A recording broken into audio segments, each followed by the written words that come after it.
Hi everyone, कैसे हैं आप सभी। मैं आज पढ़ाऊँगा आपको सेरीकल्चर। सेरीकल्चर का मतलब होता है रेशम उत्पादन। अर्थात एक इंसेक्ट होता है, उससे हम रेशम का उत्पादन करते हैं। उस कीट का नाम है बोम्बैक्स मोराई।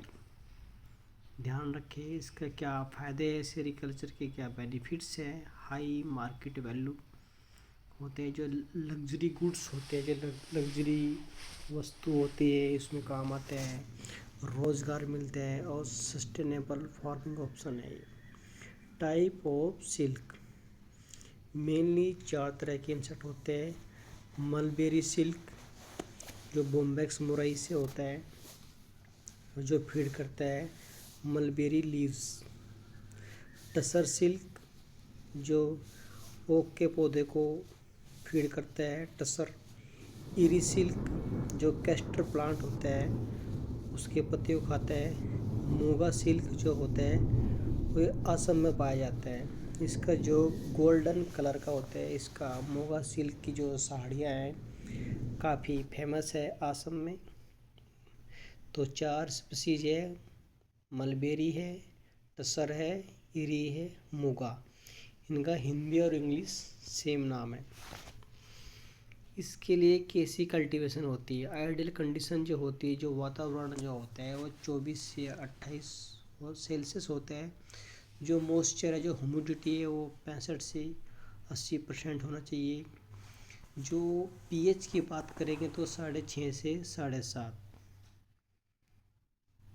होता है। और ये इसकी प्लांटिंग होती है।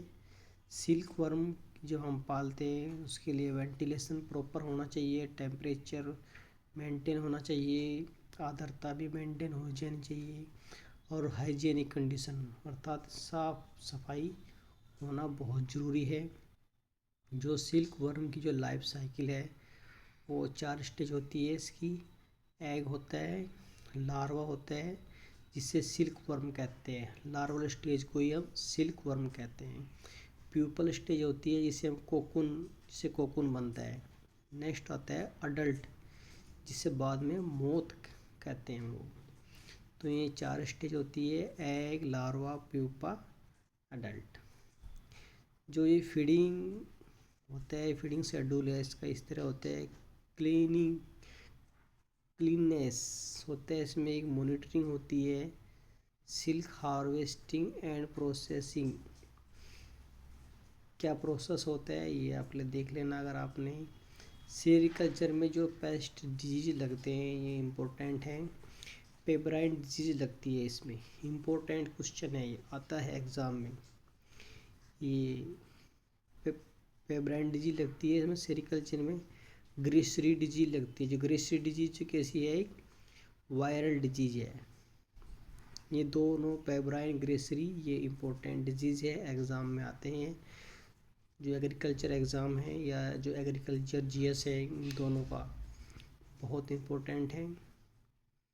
Marketing and ceiling of silk, ये हम कैसे इसको मार्केटिंग करना है थोड़ा इस बारे में है। Thank you.